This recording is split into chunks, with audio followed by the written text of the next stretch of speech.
Irmãos, a graça e a paz do Senhor Jesus a todos. Quero estar cumprimentando também os irmãos que estão nos assistindo pela internet, nos ouvindo pela Rádio Melodia FM. Eu sou o pastor César, da Comunidade Batista da Paz ali em Piranga. E é uma alegria poder estar com os irmãos neste momento, para compartilhar a palavra de Deus. Abra sua Bíblia na carta que Paulo escreveu aos Filipenses, capítulo de número 4, versículo 1 ao 9. Filipenses, capítulo 4, verso 1 ao 9.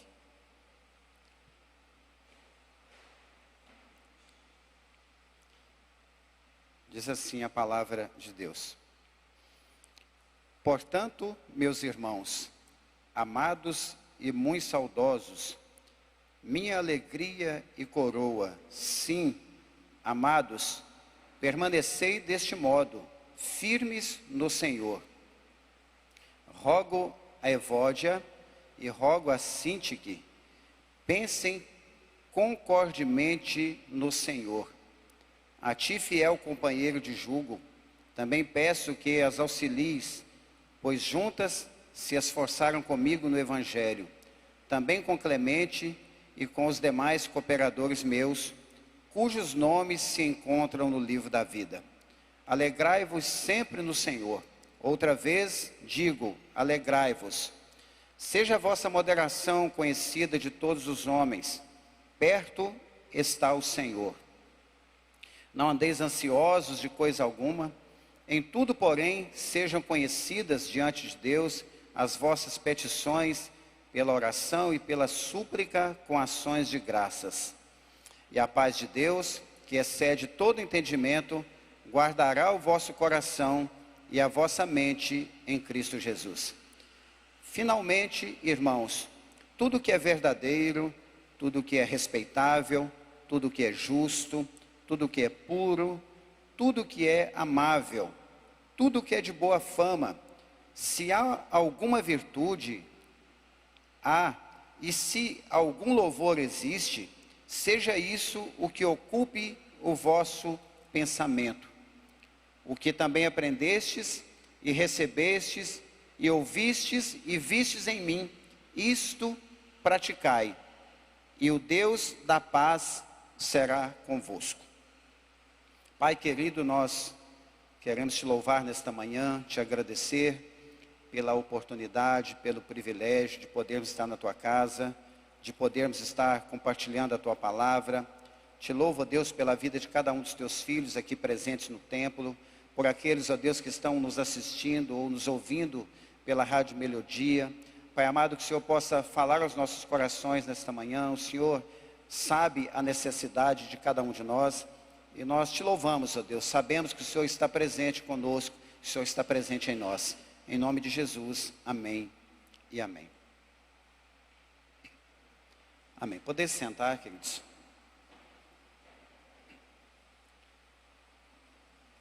Esta carta que o apóstolo Paulo escreve aos Filipenses é uma carta que nos traz muitos ensinamentos para os dias de hoje, assim como foi ensinamento para a igreja de Filipos. Filipos era uma cidade da província romana, da Macedônia, e foi a primeira igreja fundada pelo apóstolo Paulo na Europa, na sua segunda viagem missionária, ali acompanhados de Silas, Timóteo e Lucas.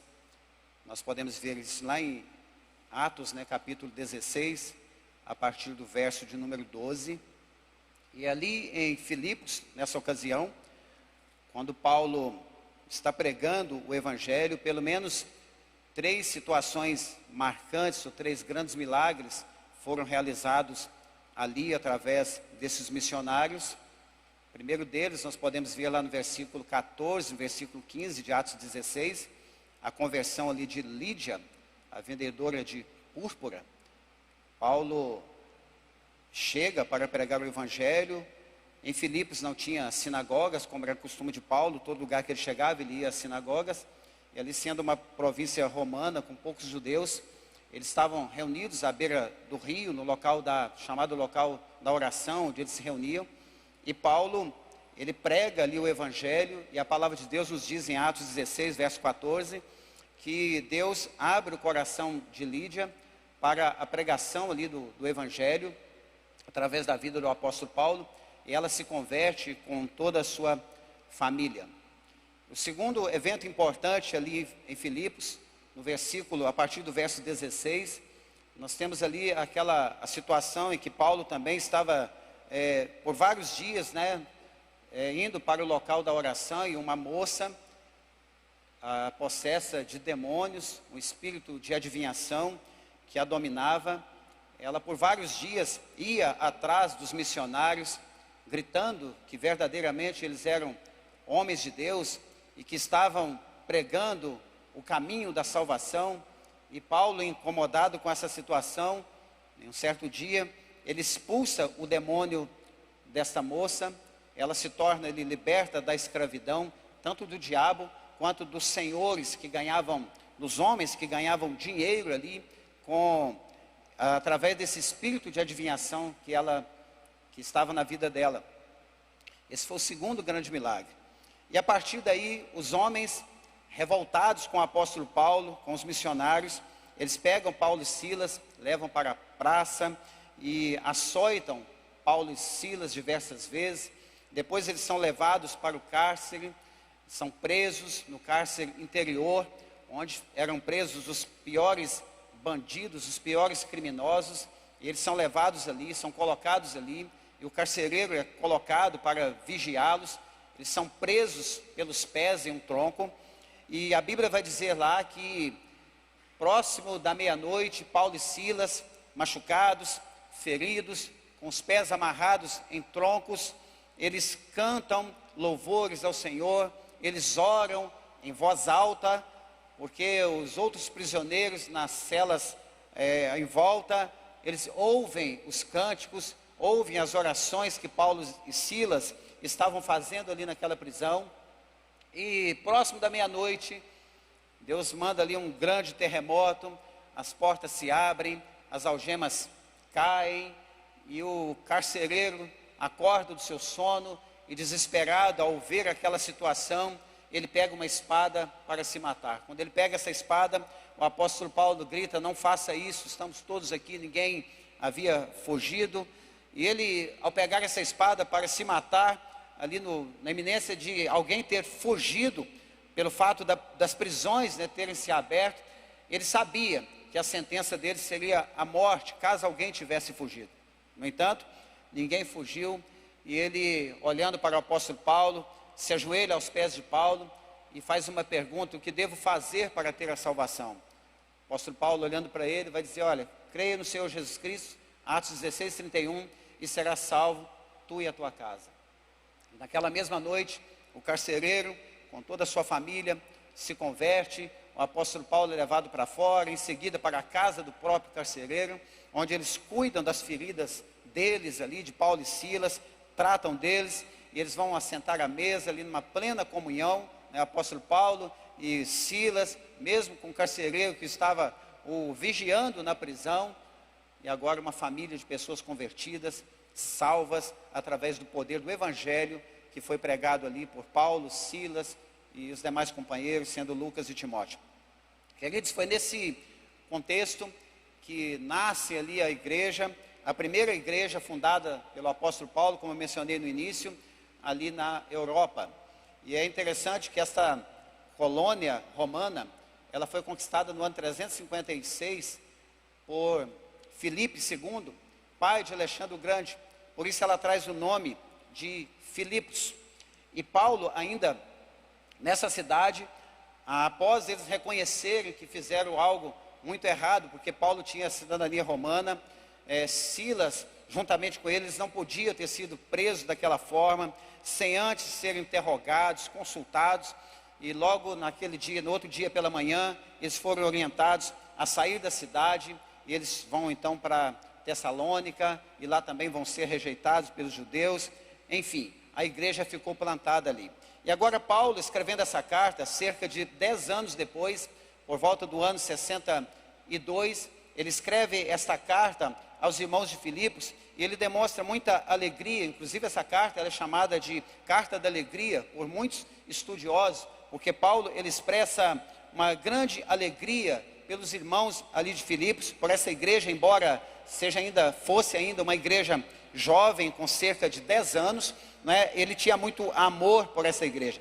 E ele não escreve simplesmente grato pelos recursos financeiros, pela ajuda, pelo apoio que essa igreja deu ao seu trabalho missionário, juntamente com seus colegas de missão, enviando recursos para ele, não somente em Roma. No versículo 7 do capítulo 1, nós podemos ver que ele estava preso, e ele estava preso em Roma, e é levado ajuda para o sustento dele ali, como também nas 2 vezes que eles o ajudaram na própria cidade de Tessalônica. Ele escreve com gratidão em seu coração por isso, mas não só por causa disso. Ele escreve também trazendo diversas orientações a esta igreja, como por exemplo, a manter unida na fé cristã, a viver uma vida acima de tudo por modo digno do Evangelho de Cristo, uma vida em unidade, como igreja, como corpo, uma vida que pudesse imitar mesmo os ensinamentos de Cristo. Então ele trabalha a questão da unidade, ele trabalha nessa carta a questão no capítulo 2, da exortação ao amor fraternal, à humildade. No versículo 2 do capítulo 2, ou melhor, versículo 3, ele diz assim: nada façais por partidarismo ou vanglória, mas por humildade, considerando cada um os outros superiores a si mesmo. Então são informações que nós temos para serem aplicadas nos nossos dias, mas que Paulo faz questão de falar à igreja de Filipos. Ele trata ainda no capítulo 2 a respeito do exemplo de humilhação do próprio Cristo, quando ele fala no verso 8, que Cristo a si mesmo se humilhou, tornando-se obediente até a morte, e morte de cruz. Então o desejo dele é que essa igreja vivesse uma vida de unidade, uma vida de amor fraternal, que ela tivesse como exemplo o próprio Cristo na sua humildade, na sua humilhação, morrendo naquela cruz por causa dos pecados da humanidade. Morte de cruz, a morte mais vergonhosa naquela época. Ele orienta também os irmãos de Filipos a desenvolver a sua salvação, e ele vai trabalhando diversos assuntos com relação a essa igreja, também orientando a igreja contra os falsos mestres que poderiam adentrar a igreja, trazendo falsos ensinamentos. Ele vai tratar com relação aos inimigos da cruz de Cristo. Ele sabia muito bem o que era isso. Paulo, nessa ocasião, já estava um homem experiente, com diversas cicatrizes em seu corpo, por diversos açoites, diversas prisões, já era um homem experimentado, e na própria cidade de Filipos, como eu mencionei, ele foi açoitado, foi preso, sofreu muito ali. E aí ele trabalha também com a igreja de Filipos a questão de como lidar com os inimigos da cruz de Cristo. E por fim, no capítulo que nós lemos, no capítulo número 4, ele começa o primeiro versículo trazendo informações preciosas para nós e mostrando para os irmãos de Filipe o quanto eles eram amados por ele, o quanto ele amava essa igreja e o quanto ele tinha saudade dessa igreja, o quanto ele gostaria de estar juntos com essa igreja. E nesse versículo primeiro, na parte B do versículo, ele mostra essa igreja como alegria, como a coroa, ou como prêmio pelo seu trabalho missionário realizado ali. Uma grande conquista, embora ele tenha sofrido lá perseguição, açoites, prisão, tenha sido expulso da cidade. Ele sabia que ali ficou plantado o evangelho, que ali o evangelho do reino foi pregado por ele, por seus companheiros, que ali produziu frutos como a conversão de Lídia, como toda a sua família, do carcereiro com toda a sua família, a libertação dessa jovem da escravidão do diabo, e também dos seus senhores que ganhavam dinheiro com aquilo que ela trazia de benefício para eles. Ele sabia de tudo isso, então ele vê essa igreja como um grande prêmio, como a coroa de todo o seu trabalho. E ele diz isso no primeiro versículo, e ele termina o versículo dizendo: olha, ficais firmes, mantenham-se firmes. Ele não só orienta ou trabalha todo esse contexto que nós falamos aqui, a respeito dos falsos mestres, a respeito da unidade no amor, a respeito de não haver partidarismo no meio da igreja, a respeito de confrontar os falsos ensinamentos, os inimigos da cruz de Cristo. Aqui nesse versículo, ele está dizendo: olha, meus amados irmãos, tenho saudades de vocês, vocês são a coroa, são a alegria da minha vida, são uma conquista do reino de Deus na cidade de Filipos. Ele termina dizendo: olha, ficais firme, permaneceis firme. Firmes em quem? Firmes no Senhor, firmes na fé, firmes no Evangelho, firmes nos propósitos, firmes nos ensinamentos, que nós vamos ver na última parte do versículo 9, pretendemos chegar lá. Nós vamos ver que ele orienta a igreja a permanecer firmes no Senhor. E aí, queridos, quando nós olhamos para o versículo de número 3, a última parte do versículo, ele vai dizer assim: cujos nomes se encontram no livro da vida. Observe que no contexto dessa parte do versículo, ele vai começar no versículo 2 falando de Evódia, falando de Sintique, e possivelmente havia entre essas duas irmãs, duas servas do Senhor, que foram companheiras dele. Nós podemos ver no versículo 3, que juntas elas se esforçaram pelo Evangelho ali em Filipos, mas alguma coisa estava havendo entre elas, né? A Bíblia não relata, mas havia algum tipo de desavença entre elas, por mais que fosse leve. Mas Paulo mostra que essas irmãs, elas eram preciosas, que elas se esforçaram pelo Evangelho, e ele vai citar Clemente, vai citar os cooperadores que ele teve ali, e ele termina dizendo: cujos nomes estão escritos no livro da vida. Por que eu gostaria de destacar essa última parte do versículo? Porque dentro desse contexto, que eu estava lendo essa palavra hoje, ontem, durante o dia e também à noite, meditando nessa palavra, e me veio ao coração o desejo de colocar como tema dessa palavra: alegrai-vos sempre no Senhor. Qual o motivo dessa alegria no Senhor?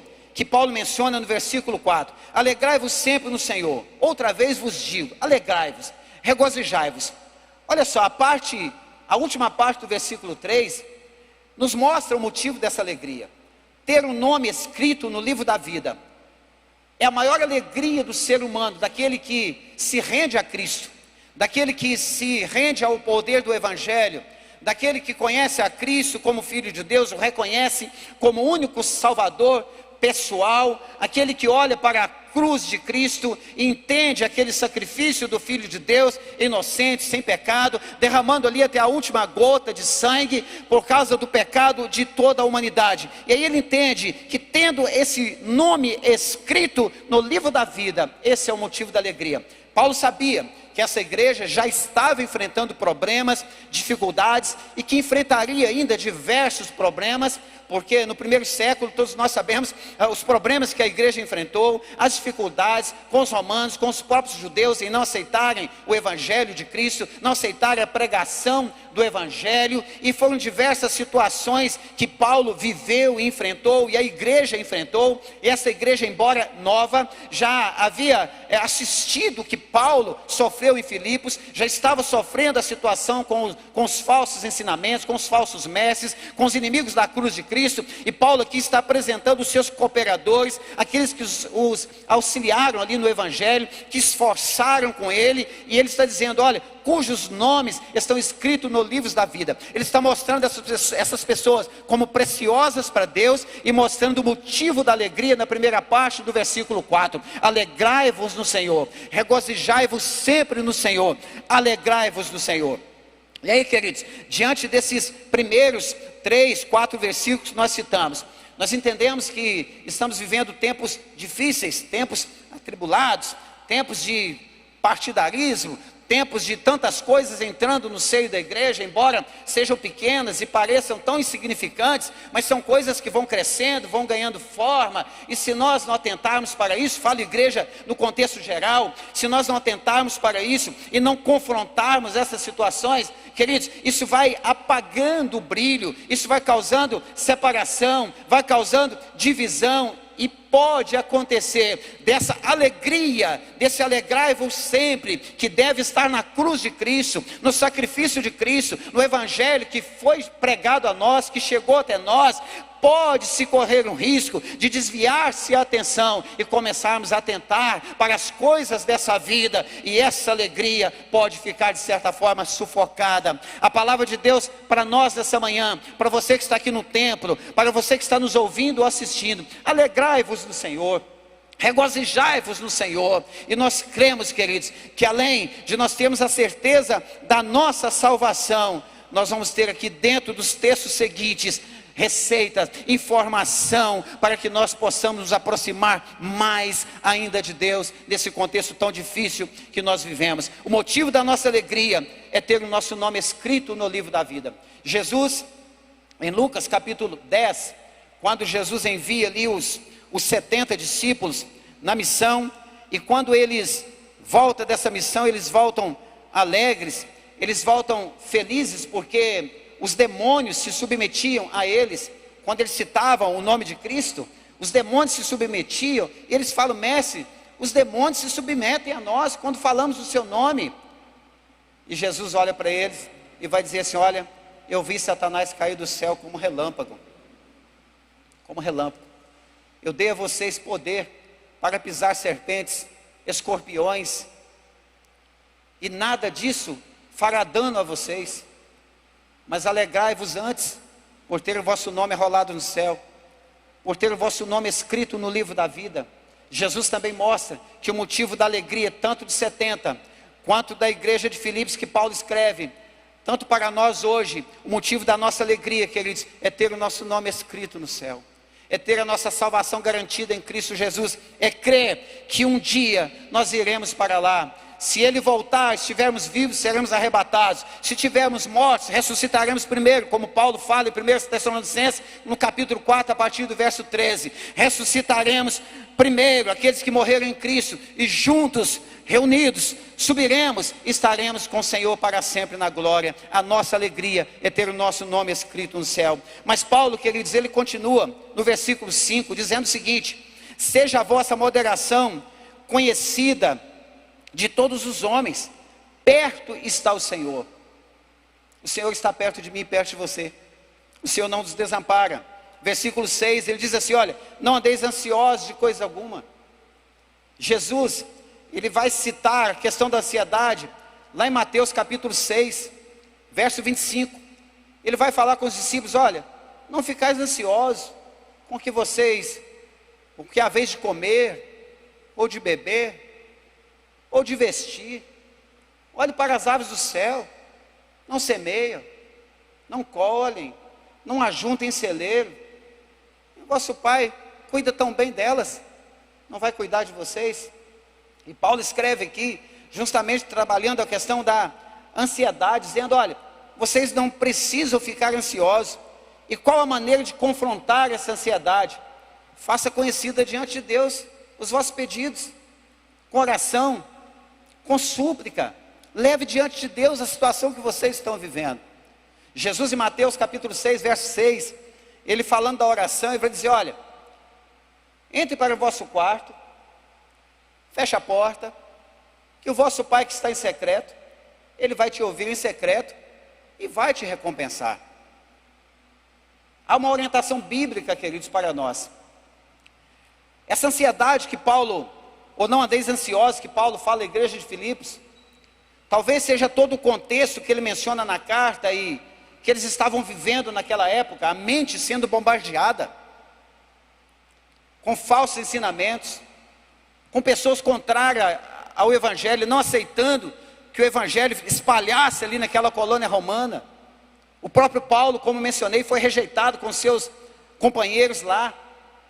Talvez a ansiedade em não saber lidar com diversos assuntos internos na igreja, embora essa igreja não tivesse desacordo ou divisão doutrinária entre elas, ela era bem estruturada pelo apóstolo Paulo, bem ensinada por Lucas, que esteve lá por um tempo. Ela estava bem estruturada, mas Paulo, ele trabalha essa questão da ansiedade entre eles, dizendo: olha, não se preocupem com isso, não se preocupem com as coisas que estão acontecendo entre vocês, levem diante de Deus, faça conhecida diante de Deus as vossas petições, com ações de graça e súplica. Essa igreja sabia muito bem o que era ações de graça, o que era súplica. Não era simplesmente chegar diante de Deus com uma celebração, ou com uma alegria no coração, simplesmente por uma conquista, simplesmente por as bênçãos ali recebidas, simplesmente por as conversões que ora nós citamos aqui, e tantas outras que aconteceram após a partida do apóstolo Paulo com os colegas missionários. Não somente a alegria desse sentido, mas também as dificuldades, os problemas, as questões dos falsos ensinamentos, da circuncisão, que eles queriam que fosse aplicada nos novos crentes, aqueles que conheciam, aceitavam o evangelho, que se convertiam a Cristo. Muitos achavam que deveriam ser circuncidados, e não era esse o plano, não era esse o propósito. A circuncisão era no coração, era através da fé, e esta fé, essa salvação precisava ser desenvolvida todos os dias. Paulo fala: olha, não fiquem ansiosos, lancem diante de Deus. Olha, queridos, o contrário de toda ansiedade, de todo excesso de preocupação, de todos os problemas que nós enfrentamos, de toda luta, o caminho principal é a oração.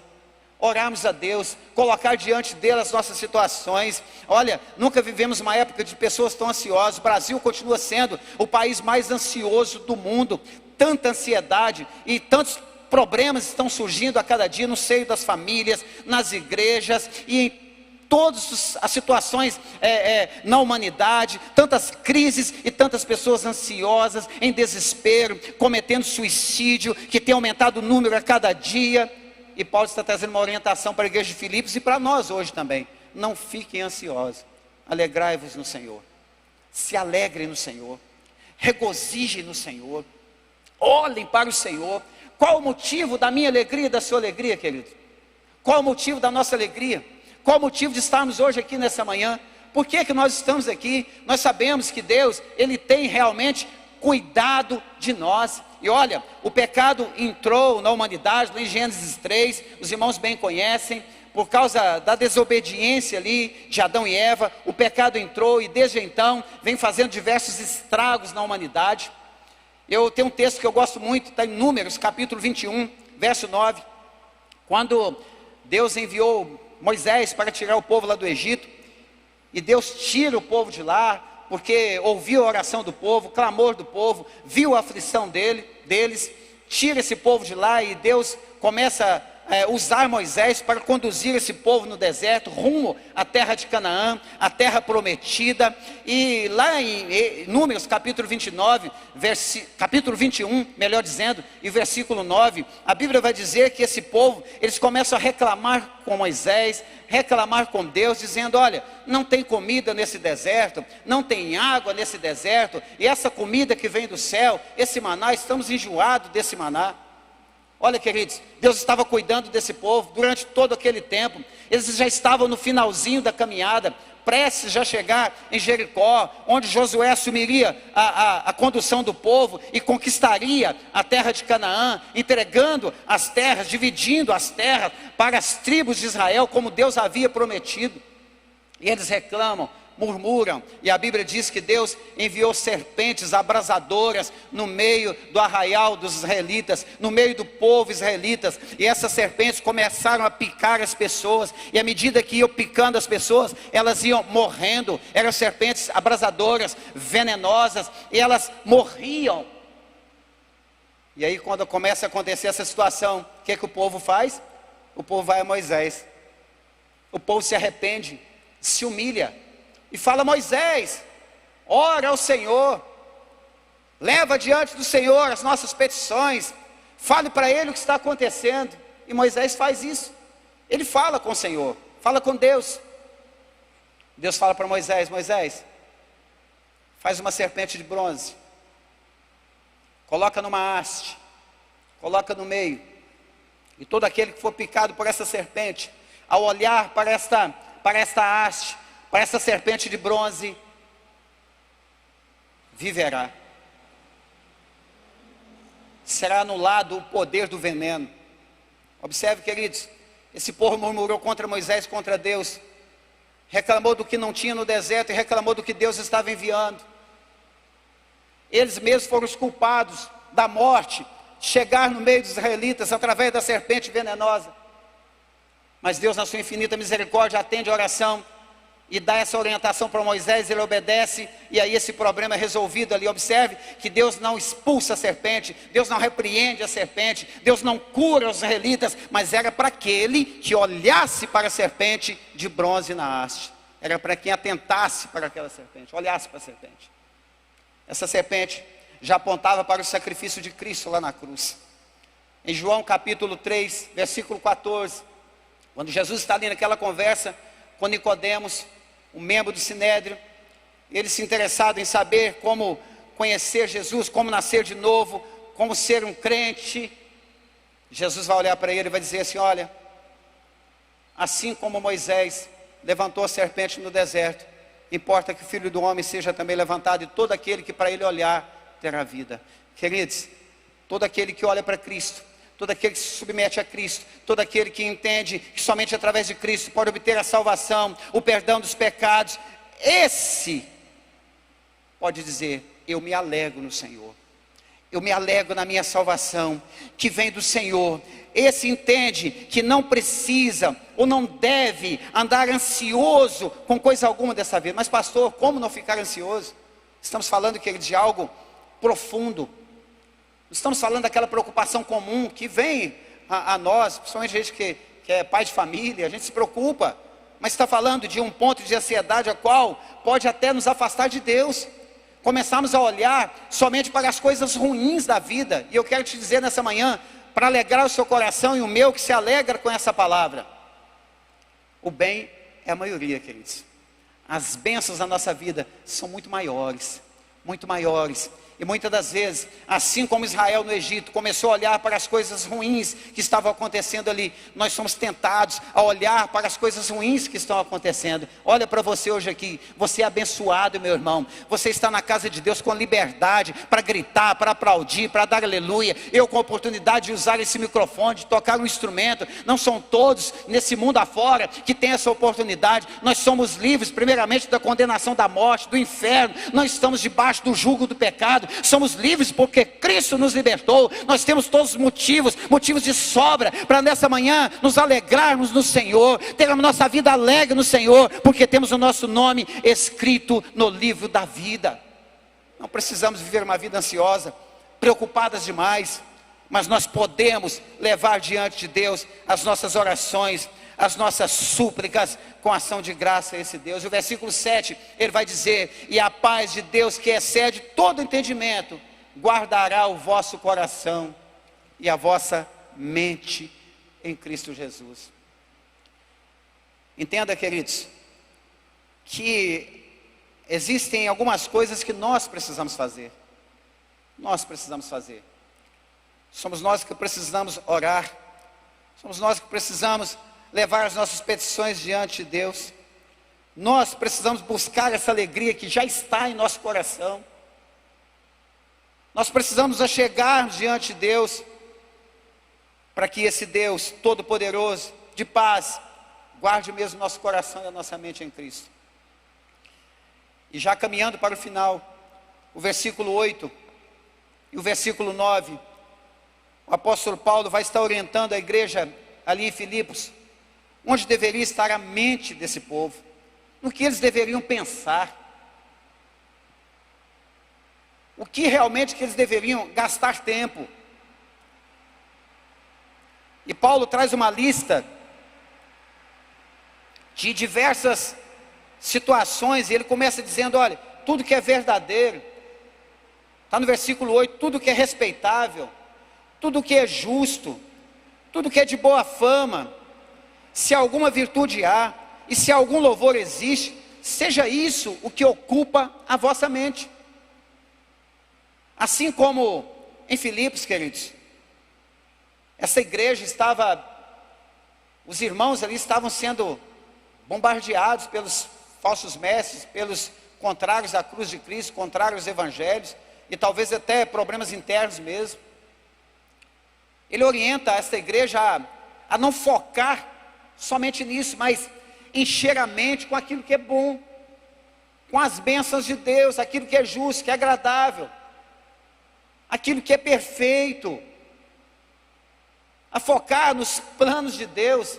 E eu fico pensando nos dias que nós estamos vivendo, onde nunca uma mente humana, creio eu, foi tão bombardeada como está sendo esse século 21.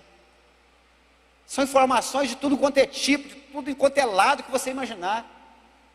A televisão, a internet, de forma geral.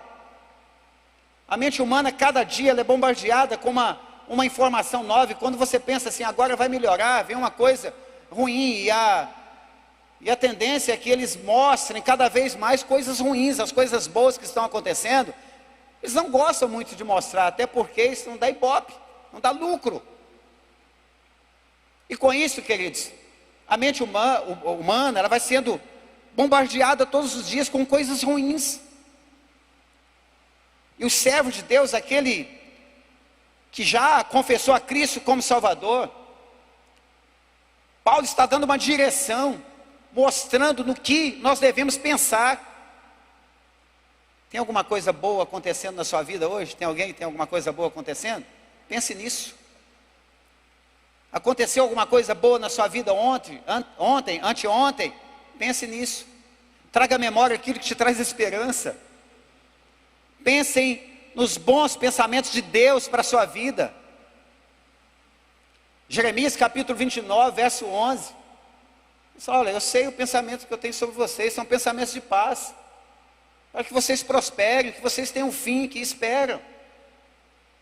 Romanos capítulo 12, verso 2, quando Paulo trata ali a respeito da renovação da mente, quando ele orienta a igreja a não conformar com o mundo, e é o que nós não podemos fazer, queridos, nessa época que estamos vivendo. Muitas das vezes, indiretamente, em alguns casos, até diretamente, nós estamos conformando com as coisas do mundo e achando que é natural, é normal. E nós vamos perdendo o foco. E em muitos casos, muitos vão esfriando na fé. E Paulo vai dizer lá, olha, transformai-vos, não concordai com esse mundo, renove a vossa mente, transforme a vossa mente. E essa transformação de mente, queridos, não é aceitei Jesus, transformou tudo, não é assim não. É todos os dias, nós precisamos trabalhar isso. E Paulo vai dizer, para que vocês experimentem qual seja a boa, perfeita e agradável vontade de Deus.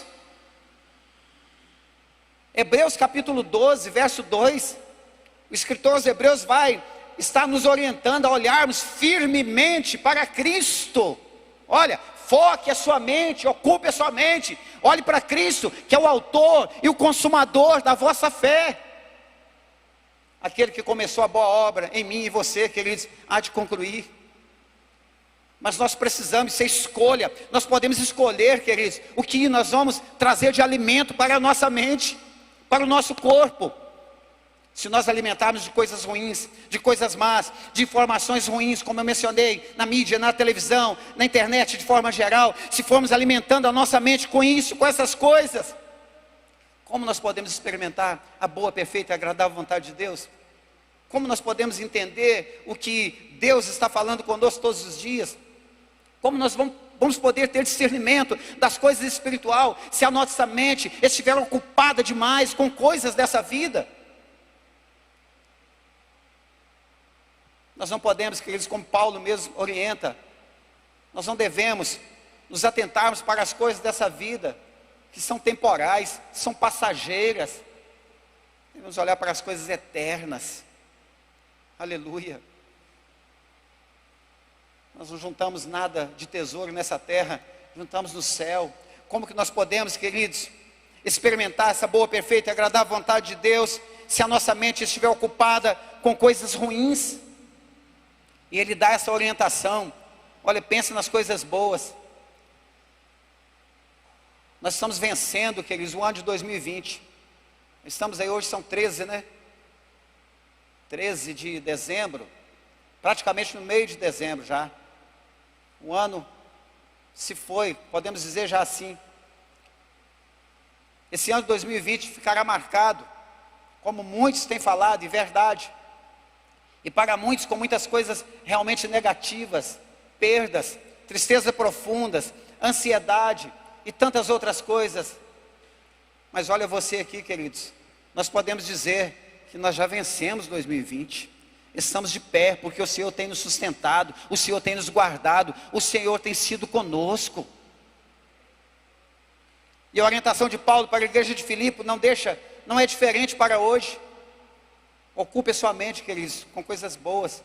Encha a sua mente com a palavra de Deus. Vamos encher a nossa mente com a palavra de Deus. Vamos colocar diante do Senhor com oração, com súplica, lançar diante dele as nossas dificuldades, os nossos anseios, os nossos problemas. Vamos também ser gratos a Ele por tudo que Ele tem feito por nós. Vamos nos lançar aos pés de Deus todos os dias e preencher, se ainda houver algum espaço vazio no nosso coração, na nossa mente, vamos encher, vamos preencher com as coisas boas, com as coisas do céu, com as coisas do alto. Aleluia. E o apóstolo Paulo, ainda aqui mostrando o que os filipenses deveriam pensar, ele tira um pouco o foco da orientação, um pouco o foco daquilo que ele vinha falando desde do primeiro capítulo, da sua paixão pela igreja de Filipos, do seu grande amor, da sua gratidão por esta igreja, a única que o ajudou, ensinando a confrontar os problemas que estavam acontecendo e aconteceriam ainda mais ali. No versículo 9, ele vai dizer assim: olha, o que também aprendestes de mim, e recebestes e ouviste, isto praticai. O que vocês aprenderam comigo, o que vocês viram eu fazendo, praticar isso. Nós temos aprendido, queridos, e pastoreando a igreja, cuidando de pessoas, e todos os dias lidando com diversas situações. Evangelho, queridos, realmente é prática. É prática.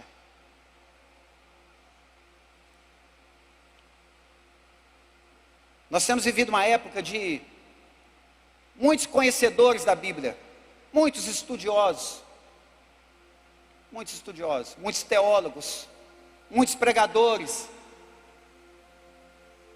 mas de uma geração tão vazia de Deus, de pouquíssima prática da palavra. O importante, queridos, não é o tanto que se lê ou o tanto que se conhece. É lógico que é importante conhecer, estudar, mas isso não é o mais importante. O importante é o tanto que se pratica, é o tanto que se coloca em prática no dia a dia, na minha vida, na vida da minha família, o quanto que eu ensino as minhas filhas a praticarem, o quanto que como pastor, uma responsabilidade tão grande, quanto pastores nós ensinamos a igreja a praticar, o quanto que nós não temos medo de confrontar as coisas que vão adentrando e que vamos aceitando e às vezes aplaudindo. Nós não podemos ter medo, porque seremos cobrados. É colocar em prática. E Paulo fala isso aos filipenses: olha, aquilo que vocês aprenderam, que vocês receberam, que vocês viram, praticar isso.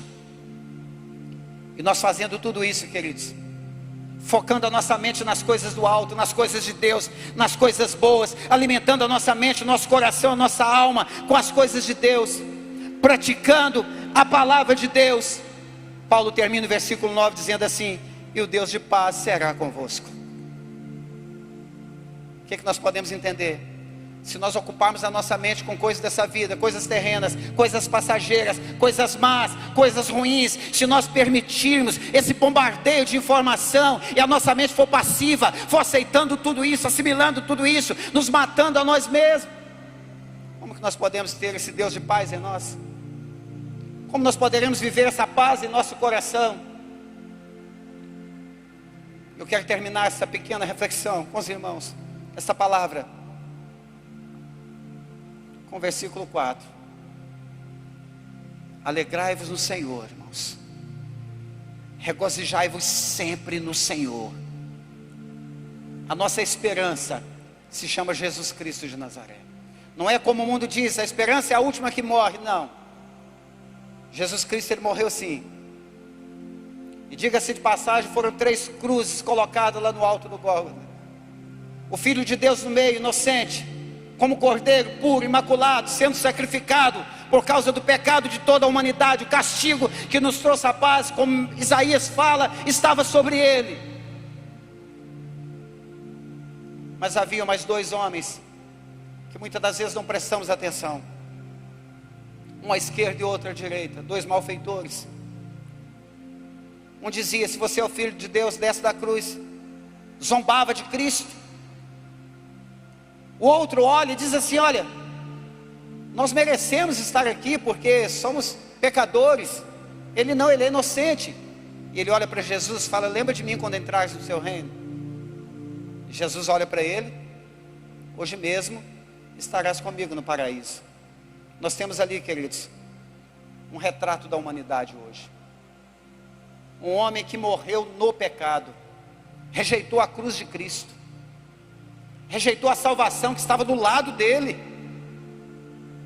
morreu no pecado. Nós temos o outro que morreu para o pecado, que se rendeu a Cristo, que entendeu ali o plano, o propósito da salvação e creu. Para esse, a palavra foi: hoje mesmo estarás comigo no paraíso. E nós temos o Cristo, que morreu pelo pecado de todos. Um morreu no pecado, outro morreu para o pecado, um morreu por causa do pecado de todos. E este, queridos, Cristo, é nele que nós nos regozijamos, é nele que nós nos alegramos, porque através dele nós temos a certeza da nossa salvação. E assim como eu mencionei, João capítulo 3, verso 14: todo aquele que hoje olhar para a cruz de Cristo será salvo. Todo aquele que crê, se arrepender dos pecados por causa da cruz do meio, esse será salvo. O pecado não tem poder na minha vida e na sua vida, queridos. Nós não podemos aceitar a nossa mente ser bombardeada e encher a nossa mente de coisas ruins, ao ponto de nos colocar para baixo, entristecidos, até ansiosos demais. Ei, a alegria do Senhor é a nossa força. Alegrai-vos no Senhor. Vamos ficar de pé aqui em nome de Jesus. Louvado seja o nome do Senhor. Que essas recomendações de Paulo aos Filipenses sejam aplicadas nos nossos dias hoje. Que você possa e eu possamos ter uma vida plena no Senhor. Que esse Deus de paz, essa paz que excede todo entendimento, esse amor de Romanos 8, 5, que está derramado em nosso coração, que nós possamos desfrutar, queridos, de todas as bênçãos do Senhor aqui na terra, e termos a certeza que por fim teremos a vida eterna com Ele. Nós temos motivos, queridos, para nos alegrarmos nessa manhã. Você que está assistindo, ouvindo essa palavra, eu quero dizer que você tem muito motivo. Pode dar uma olhadinha à sua volta, pode dar uma olhadinha no que já aconteceu nesse ano, mas olha, Deus tem te abençoado, Deus tem nos abençoado, Deus tem nos guardado, até aqui tem nos ajudado o Senhor. Deus é conosco, queridos. Ele é o Senhor dessa igreja, Ele é o Senhor da minha vida. Feche seus olhos, eu quero orar com você neste momento.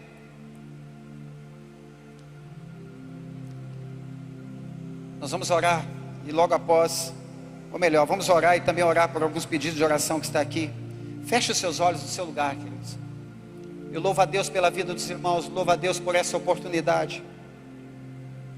Mas vai chegar um dia, queridos, fique com seus olhos fechados por um instante, que vai haver um grande júbilo no céu, uma grande alegria no céu, onde todos nós estaremos reunidos com o Senhor. E haverá, por fim, a vitória de Cristo contra o falso profeta, a besta, todo esse sistema que já está sendo implantado, todos aqueles que se opõem à cruz de Cristo, todos os falsos mestres, todos os poderosos, todos aqueles que hoje se acham que podem tudo e confrontam o Evangelho, confrontam Cristo. Aleluia. Chegará um dia que a vitória do Cristo, que já está decretada, será vista por toda a humanidade. Apocalipse capítulo 19, uma visão de João no versículo 11, ele diz assim: olha, eu vi o céu aberto, e eis um cavalo branco, o seu cavaleiro se chama Fiel e Verdadeiro, e julga e peleja com justiça. Para aqueles que acham que vão continuar do jeito que está e até o fim, nada vai acontecer, ele julga, ele peleja com justiça. Os seus olhos são como chamas de fogo, na sua cabeça há muitos diademas, a coroa de glória, porque Ele é rei dos reis, e tem um nome escrito que ninguém conhece senão Ele mesmo. Está vestido com um manto tinto de sangue, e o seu nome se chama o Verbo de Deus. E seguiam-no os exércitos que há no céu, montado cavalos brancos, com vestiduras de linho finíssimo, branco e puro. Saía da sua boca uma espada afiada, para com ela ferir as nações, e Ele mesmo a regerá com cetro de ferro, e pessoalmente pisa o largar do vinho, do furor da ira do Deus Todo-Poderoso. E tem no seu manto e na sua coxa o nome escrito: Rei dos Reis, Senhor dos Senhores. Esse é o nosso Cristo, queridos. Esse é o nosso Cristo, Rei dos Reis, Senhor dos Senhores. Por isso, amados, mesmo em meio a dificuldades, as tribulações do dia a dia, a tudo que temos enfrentado, alegrai-vos no Senhor, regozijai-vos no Senhor. Nós temos motivos para alegrarmos todos os dias no Senhor, porque a nossa vida aqui é passageira, a nossa vitória é certa por aquele que já venceu na cruz do Calvário por nós.